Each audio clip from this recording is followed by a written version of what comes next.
మాట్లాడలేదు సార్. ఎందుకని ఆయన అంత సైలెన్స్ మెయింటైన్ చేస్తున్నారు? గతంలో సరే అమరావతి రైతులకు సపోర్ట్ చేస్తూ వచ్చారు, మీరు అధికారంలో ఉన్నప్పుడు మేము మీ మీద అయితే విమర్శలు చేస్తూ వచ్చారు, 3 రాజధానులు ఏంటి అదేంటి ఇదేంటి అని చాలా కామెంట్స్ చేస్తూ వచ్చారు. ఇప్పుడు కనీసం పవన్ కళ్యాణ్ గారు అసలు ఆయన స్టాండ్ ఏంటనేది కూడా చెప్పట్లేదు రాజధానికి సంబంధించి. ఆయన అసలు స్టాండింగ్లో ఉన్నాడో సిట్టింగ్లో ఉన్నాడో అర్థం కావట్లా. అవునా? సిట్టు స్టాండ్ చంద్రబాబు నాయుడు గారు ఆయన కూర్చున్నాడంటే మోడీ కన్నా ఎక్కువ పొగిడేసిపోతున్నాడు. అసలు ఈ దగ్గర నేర్చుకోవాలని 40 సంవత్సరాల ఇండస్ట్రీ ఉంది, అసలు అక్కడ ఇండస్ట్రీ లేకుండా చేసి 40 సంవత్సరాల ఇండస్ట్రీ అని మాట్లాడుతున్నాడు. రియల్ ఇష్యూ వచ్చినప్పుడు మాట్లాడుతున్నాడు. అంతెందుకు పిఠాపురంలో తన నియోజకవర్గంలోనే ఎస్ఎస్ని వెలివేస్తే సోషల్ బాయ్కాట్ చేస్తే మాట్లాడటం లేదు. డెమోగ్రఫీ దెబ్బతింటుంది అనుకున్నటువంటి అమరావతి రాజధాని ప్రాంతంలో దళితులు కానీ పేదలకు కానీ లేదా మైనారిటీస్ కానీ ఇళ్ల స్థలాలు ఇస్తే ఆయన మాట్లాడటం లేదు. రేపు రైతులందరూ కూడా మా భూమిని తీసుకెళ్ళి నువ్వు 20 కోట్లకు అమ్ముకునే పని అయితే మా సంగతి ఏదో చెప్పబోయంటే దాని మీద మాట్లాడటం లేదు. అంటే రైతుల పక్షాన ఉన్నాడా, పేదల పక్షాన ఉన్నాడా, దళితుల పక్షాన ఉన్నాడా, ఎవరి పక్షాన్ని ఈయన చంద్రబాబు వెనకాల ఉన్నాడు. సీట్లు కూడా చంద్రబాబుకి వెనకాల వేసుకొని కూర్చుంటున్నాడు. వీరైతే దగ్గర ఆయన ఉప ముఖ్యమంత్రిగా ఆయనకి ప్రోటోకాల్ ఉంటుంది కదా. ఉంటుంది, ప్రోటోకాల్ లేకుండా ఎందుకు ఉంటుంది? ఆయన తర్వాతే కదా. తర్వాతే కదా ముఖ్యమంత్రి అంటే చంద్రబాబు నాయుడు గారు తర్వాతే కదా. ఉప ముఖ్యమంత్రికి ఏమన్నా రెస్పాన్సిబిలిటీస్ ఏమైనా ఉన్నాయా? లేవు. ఇట్స్ ఓన్లీ ఒక అలంకారం అలా ప్రోటోకాల్లో ఉండిపోయింది. But what are job chart ఏంటి? Tell me deputy CM job chart ఏంటి నాకు చెప్పండి. సార్ ఆయనే కాదు లేకపోయినా ఆయన మంత్రిగా కొన్ని శాఖలు ఉన్నాయి, కొన్ని శాఖలు నిర్వహిస్తున్నారుగా, ఆ శాఖలకు సంబంధించి ఆయన పనులు చేసుకుంటారు. అంతే. డిప్యూటీ సీఎం అనే దానికి నేననేది టర్మ్స్ అండ్ రెఫరెన్సెస్లో ఆయన వర్క్ ఏంటి, జాబ్ చార్ట్ ఏంటి, ఏముండదు. రాజ్యాంగ పరంగా అది ఏం లేదు కదా, ఏం లేదు. ఆయనకు ఉన్నటువంటి ఇచ్చినటువంటి పంచాయతీరాజ్ ఒకటి, ఎన్విరాన్మెంట్ ఒకటి, సైన్స్ అండ్ టెక్నాలజీ, ఫారెస్ట్. ఇదే ఫారెస్ట్ అంటే పాపం రామచంద్రారెడ్డి ఇల్లు ఎక్కడ ఉందో, ఎన్ని సర్వే నెంబర్లు సరిగా ఉన్నాయా లేదా, లేకపోతే జగన్మోహన్ రెడ్డి గారు సిమెంట్ ఫ్యాక్టరీకి ఒకటి కట్టుకున్న దానిలో సరిగా ఉందా లేదా. ఆఖరికి ఏమైంది, కొండందవి ఎలిగిన పెట్టినట్టుగా ఎక్కడో ఒక చోట ఎంఆర్ఓ తప్పు చేసింది అనుకో, సర్వేయర్ తప్పు చేసింది అనుకో, ఇది పొరపాటున ఇక్కడికి వచ్చింది కాబట్టి జగన్ చేసిన తప్పు తీసేసామండి.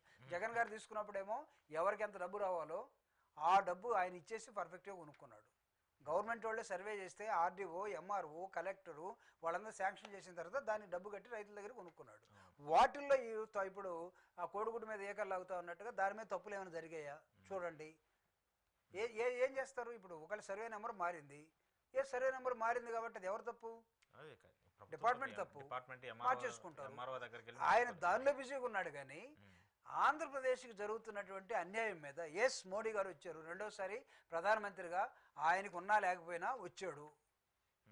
వచ్చిన తర్వాత వీళ్ళు సాధించింది ఏంటి? ఏమన్నా కొంత గ్రాంట్గా తీసుకురాగలిగారా?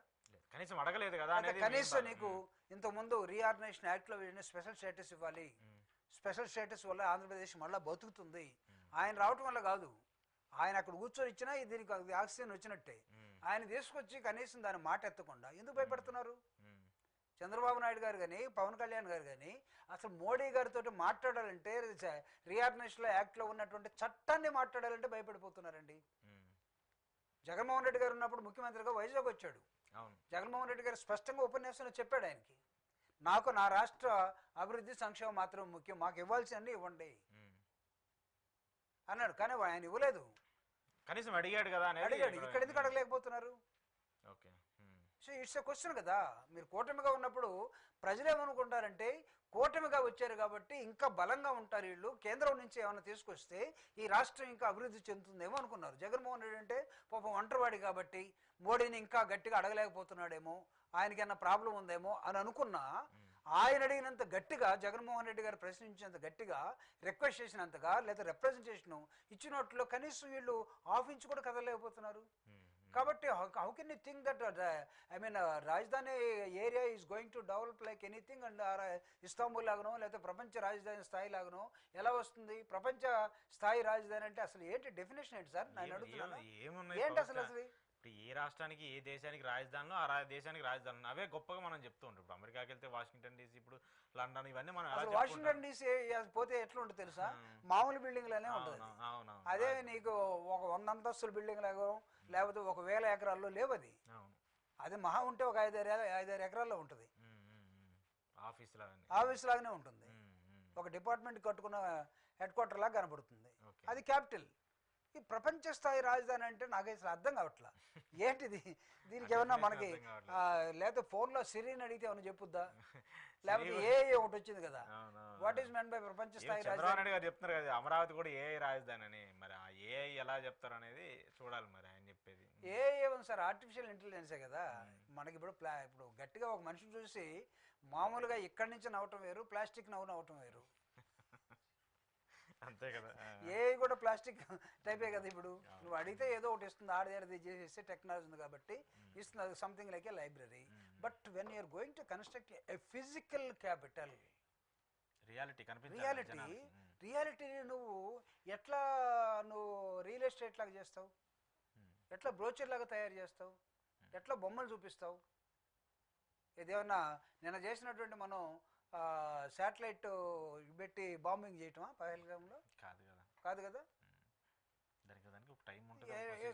వీటన్నిటిని రైతులను మోసం చేయటం కోసం కూటమి ప్రభుత్వం ఆడుతున్నటువంటి ఒక వింత నాటకం ఈరోజు అమరావతిలో కనపడుతోంది. దీన్ని వైఎస్ఆర్ కాంగ్రెస్ పార్టీ స్పష్టంగా జగన్మోహన్ రెడ్డి గారు దీన్ని మొత్తాన్ని కూడా ప్రజల్లోకి తీసుకెళ్ళండి, రాజధాని ప్రాంతంలో ఉన్నటువంటి అనేకమైన వర్గాలకు సంబంధించిన ప్రజలకు చెప్పండి, ఇక్కడ మోసం జరుగుతూ ఉంది, ఇక్కడ అన్యాయానికి గురి అవుతూ ఉన్నారు, వీళ్ళ ఇక్కడ ప్రపంచ స్థాయి రాజధాని పక్కన పెట్టండి, అసలు ఏమొస్తాయో ఏమరావో తెలియవు. మొన్నటిదాకా బుడమేరు పొంగింది సార్ అక్కడ, ఎవడు రాలా, వాళ్ళందరూ కూడా చూసుకున్నారు, ఫోటోలన్నీ చూసుకున్నారు, ఈ ఏరియా సరికాదు అనుకున్నారు. ఎందుకు వరల్డ్ బ్యాంక్ ఆ పరిస్థితిలో వచ్చి కూడా చూసి వెళ్ళిపోయింది. ఇప్పుడు నువ్వు ఎక్కడి నుంచి తీసుకొస్తున్నావు, ఏం తీసుకొస్తున్నావు? నువ్వు ల్యాండ్ ఇస్తే వచ్చి రియల్ ఎస్టేట్ చేసుకోవడానికి చాలా మంది ఇస్తారు. మన చాలా సెజలు చూసాం మనం, వందల వేల ఎకరాలు తీసుకొని